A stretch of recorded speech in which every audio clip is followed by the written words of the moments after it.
you prefer sitting here or front? No, you're good. Yeah, perfect. It's like being in the front row in a movie theater. It's just a little too close. All right, Senator Jackson, please begin. File item 3, SB 900. Thank you. Good morning, Madam Chair and members. In the 1890s, the Summerland oil field in Santa Barbara County became the site of the world's first offshore oil drilling. These wells predated the creation of any regulatory agencies or any well record keeping. Many, if not all of these wells, at the end of their time period, were not properly capped, causing fresh oil to foul the ocean and beaches on a regular basis. With no responsible party to properly reabandon these 200-plus wells, all of the companies that operated these wells now are long out of business, as the landowner responsible to remediate these wells falls now to the state. California needs a robust program to begin addressing all these legacy oil wells in our coastal waters, which to this very day can and do often create muck around the beaches, dangerous and noxious odors emanating from the fact that there is oil leaking from these uncapped wells that exist throughout and primarily in the Central Coast region. The State Lands Commission has successfully capped, reabandoned, they say, oil wells located in California's tidelands. The Commission also has a good record of removing coastal hazards like wood and steel pilings, railroad irons, pipelines, wooden beams, and other structures. Unfortunately, because these programs are not codified, they do not receive the regular funding that they need. Therefore, SB 900 directs the Commission to conduct an in-depth inventory of legacy oil wells in California's coastline and to begin remediating those wells as necessary. Frankly, this is something that is long overdue. Most of these wells were abandoned in the 1950s. So we have been experiencing 60-plus years of this oil seepage off the coast, and nothing has or was perceived to be able to be done about it because the responsible parties were long gone. This measure directs the Commission also to study and monitor natural seepage in order to determine strategies to prevent as much of that natural seepage as possible. And here with me today to testify are Evan Goldberg with the State Controller Betty Yee's office, and Sherry Pemberton. I guess Sherry isn't here. She's here. Sherry is here? Ah, okay. With the State Lands Commission. I would urge your aye vote on what is a very sensible and necessary program. And as I mentioned earlier, I frankly don't know why it has taken us so long to just bring forth a measure of this nature. It's infrastructure everywhere, and this is a real hazard, obviously, with the leakage potential, but we just are letting things go and never sort of clean up things that are no longer being used. It's a problem. Anyway, who would you like to go first, Senator Jackson? Mr. Goldberg? Okay. Sure, I'll be brief. Madam Chair, Evan Goldberg with State Controller Betty Yee in support of the bill and happy to answer any questions. Very good. Sherry? And Sherry Pemberton with the State Lands Commission. We strongly support the bill. We do, as the Senator said, have a great record of effectively cleaning up these legacy oil and gas wells and coastal hazards when we have the funding. We lack the funding, so we really appreciate the Senator bringing forward this bill to provide the funding and the structure for us to move forward with this work. Thank you. Madam Chair, members, Monica Miller, on behalf of the County of Santa Barbara, in support. Thank you. Good morning, Madam Chair and members. Rico Mastrodonato with the Trust for Public Land. Completely agree with Senator Jackson. Long overdue. Urge your aye vote. Diana Vasquez, Sierra Club, California. We strongly support the bill, and thanking the member for carrying it. Bill Alio for Environmental Working Group, in support. A little late to get in the analysis, but we do support. Thank you.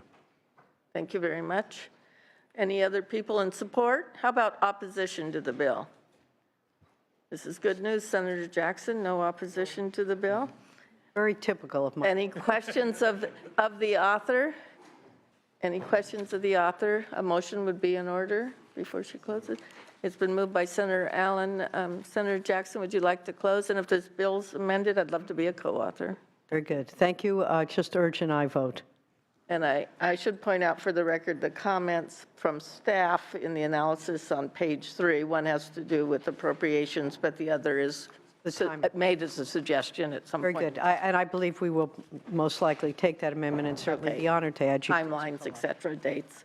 All right, the motion is to pass to appropriations. Roll call. Senators Pavley. Aye. Pavley, aye. Stone. Allen. Allen, aye. Hertzberg. Hueso. Jackson. Aye. Jackson, aye. Monning. Vidak. Vidak, aye. Wolk. It has 4. But you have 4 votes. We're leaving it open. You just need one more. Thank you very much, Senators. Senator Allen, if you, don't see Senator Lara or Senator Hill, so Senator Allen, you're up next. Senator Allen's bill is file item 7, Senate Bill 1083, California Oil Spill Contingency Plan. And thank you, Senator Allen, for working with my staff on this particular measure. Yes, very happy to, and happy to take the amendments, which I'll talk a little bit about. Okay. So thank you, members of the committee. This bill comes out of the Refugio oil spill that everybody remembers. And it seeks to, it's focused just on communications, and it seeks to improve the state's response to oil spills by requiring the Office of Spill Prevention and Response to add a communications element to the state's oil spill contingency plan. This will allow local communities more timely and accurate information in the wake of an oil spill. So where does this all come from? You know, after the spill took place, we formed a select committee, and Senator Jackson was the chair, and she very kindly had our second hearing down in Los Angeles, and we talked about the fact that there had, of course, been this terrible spill up in Santa Barbara, and everyone focused on the Santa Barbara region and its impact on the Santa Barbara region. But then a couple weeks after the spill, these mysterious tar balls started showing up on the south coast of, in the South Bay in Los Angeles. And we had a really fascinating hearing. We heard from all sorts of different folks, but one of the things that continued to come up were the communications challenges, and the fact that we had a whole set of business owners right there on the coast who actually worked in beachside recreation, who had no idea that the tar balls were connected to the oil spill, didn't have a quick response. Our first responders ultimately were delayed in their response. And there was modeling data from UC Santa Barbara that showed that oil from the leak would likely land on South Bay beaches, but ultimately they lacked a means to effectively communicate with the state responders before the tar balls landed. And one of the thoughts that came out of the hearing was that if Unified Command had received that information, they could have prepared, and the damage from these tar balls could have been minimized. I mean, ultimately we ended up having emergency responders had to come out in force in hazmat suits, and They had to close beaches. had to close beaches, and there were and that was a problem. But in terms of a communication response, we had surfers out there swimming in the waves, and all of a sudden these tar balls started floating around them while they were in the ocean, and they were wondering whether there was a jellyfish or what these things were. And if we'd known and had been able to prepare, we could have protected them as well. So it was a dangerous situation. And the good news is that the state's oil spill contingency plan already contains several important elements to guide response efforts, but this bill requires the OSPR to add a communications element to ensure that the information breakdown that we saw following Refugio doesn't happen.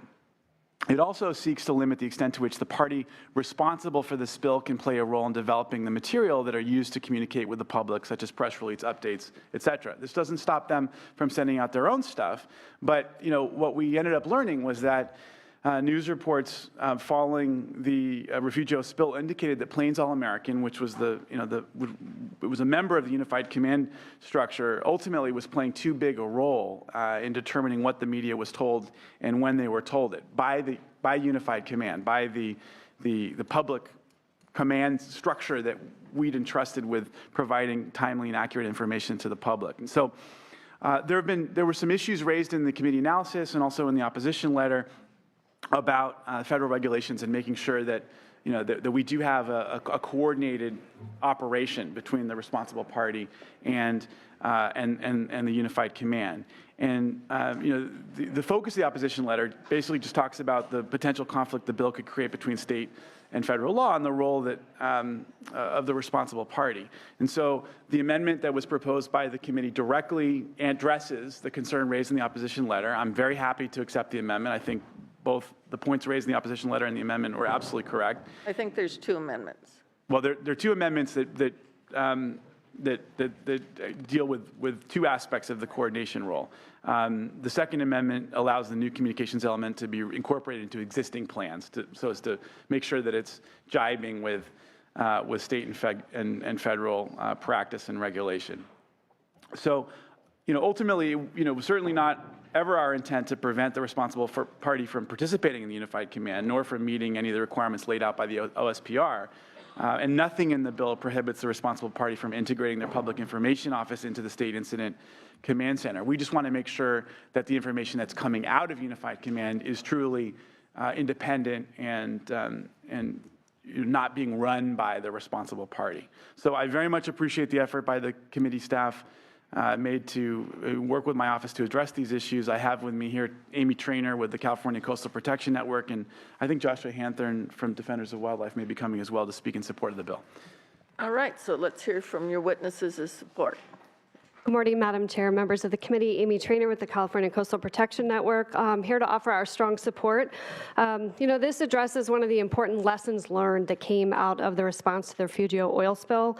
Certainly, we never want these provisions to be enacted again, but if we do have another oil spill, and chances are that we will, unfortunately, we see that these communications elements provide not only better top-down communications from the Office of Spill Prevention and Response, but also from the bottom up to provide the local community leaders and businesses and all the sort of on-the-ground affected parties a way to provide any new information they have to the incident command structure.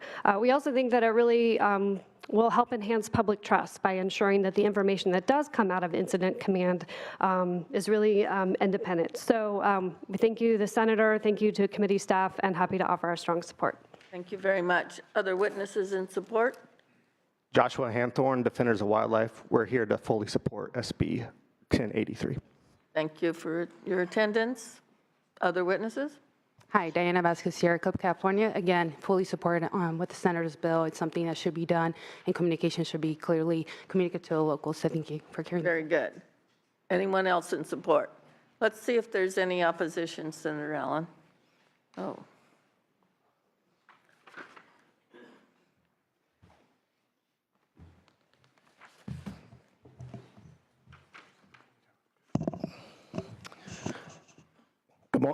Good morning, Madam Chair, members. Brian White here on behalf of the Western States Petroleum Association.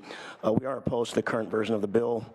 WSPA members, we understand the importance of maintaining comprehensive spill contingency plans and to minimize potential risk and to prepare for spills if they occur.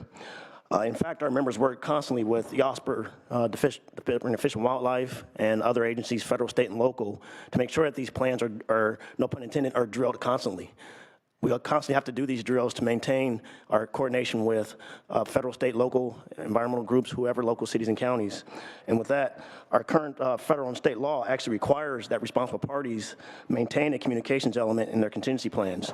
And this covers both public information, logistics support, finance, and communication with government agencies. We actually have to have a responsible party PIO, Public Information Officer, in coordination with the state and local agencies.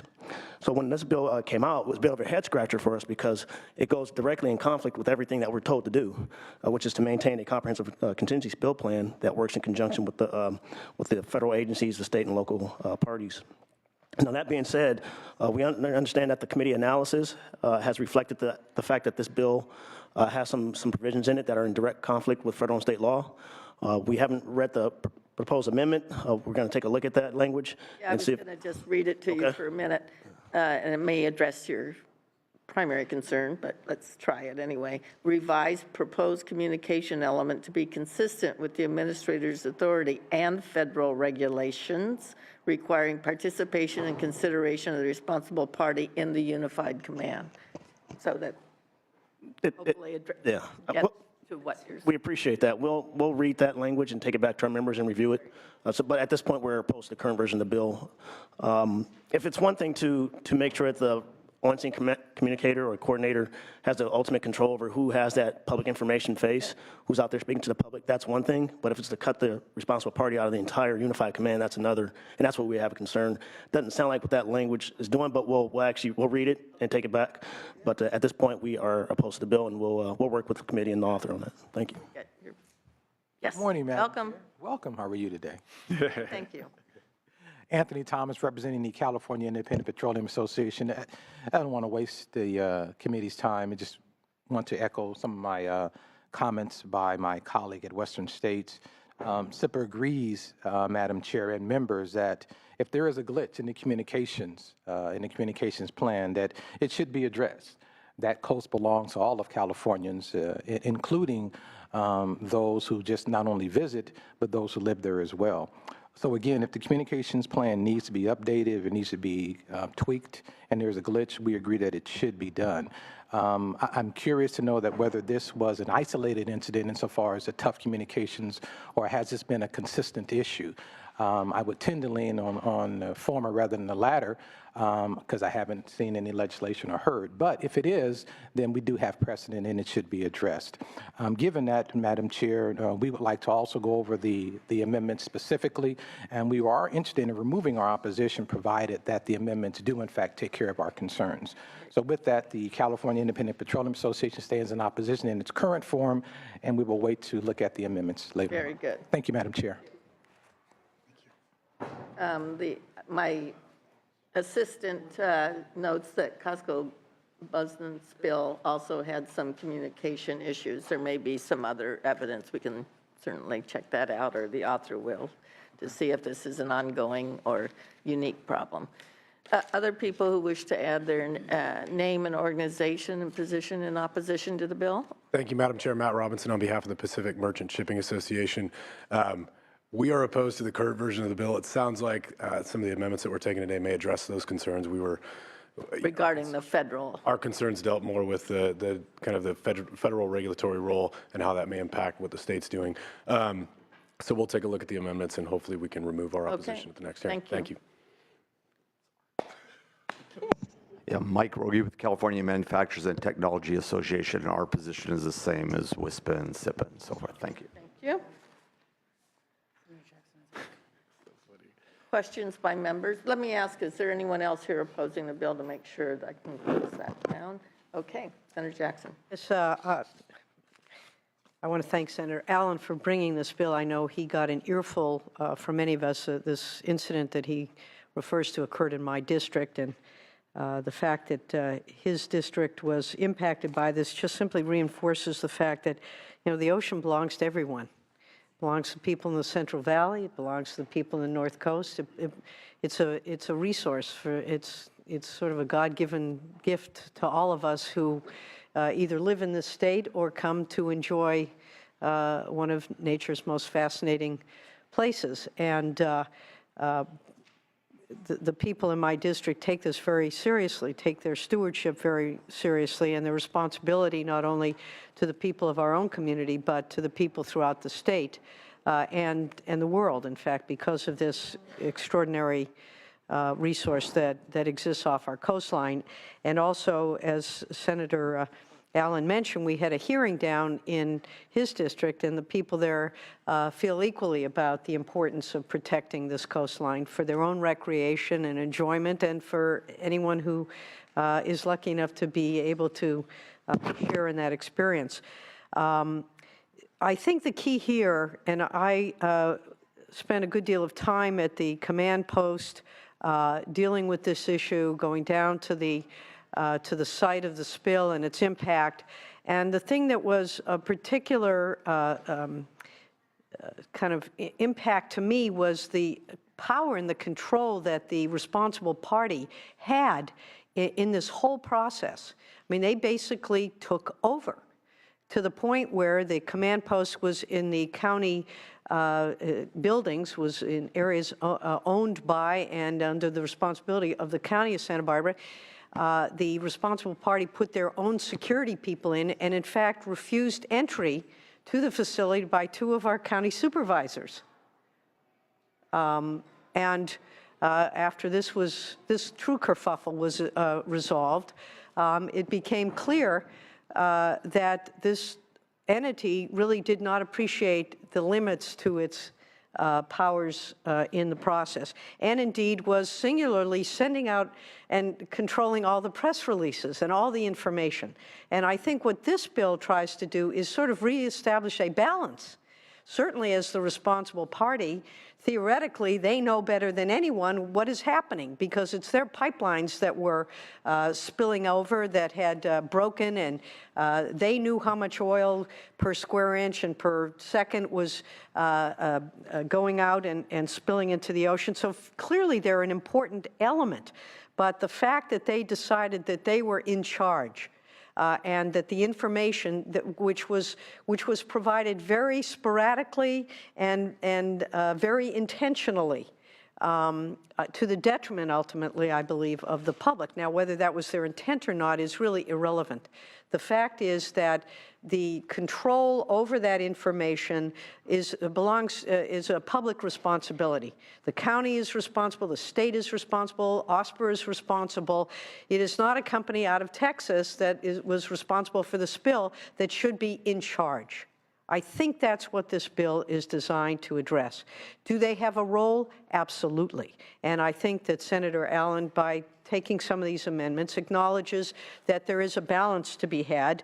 But I just wanted to share with you what the facts were so that you understand how suddenly this company decided they were going to be the arbiter of everything that was going to be made available to the public and how this whole issue was going to be addressed. So with that, I'd like to be obviously brought in as a co-author because I think the people of my district, I will, as soon as I ask to be added on as a co-author, and thank you for addressing this bill. And think that, and appreciate the oil industry recognizing that there is indeed a balance and that we cannot find ourselves with such an imbalance that basically undermines the public trust and confidence. So with that, I would move the bill as amended. As amended. It's been moved as amended. Senator Allen, would you like to close? It's going to environmental quality, so it is dual referred. Okay. Thank you, Senator Jackson, for, I think, doing a great job of highlighting one of the core problems that we were trying to address. I read the opposition letter very carefully that was signed by the folks who came up to speak. I do believe that the amendments address their concerns, and with that, I respectfully ask for an aye vote. Very good. This would be do pass as amended to environmental quality. Roll call. Senators Pavley. Aye. Pavley, aye. Stone. Allen. Aye. Allen, aye. Hertzberg. Pueso. Jackson. Aye. Jackson, aye. Monning. Vidak. Vidak, no. Wilk. Wilk, aye. It has 4 votes. Okay. That has 4 votes. You need one more. 4 votes? You need on one call. more, Senator Allen? Vidak, you can't come to my close.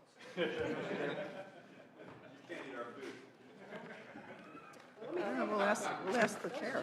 Well, actually, I don't know which your cherries are very good. Isn't that getting close to that time of year, sir? Hello, how are you?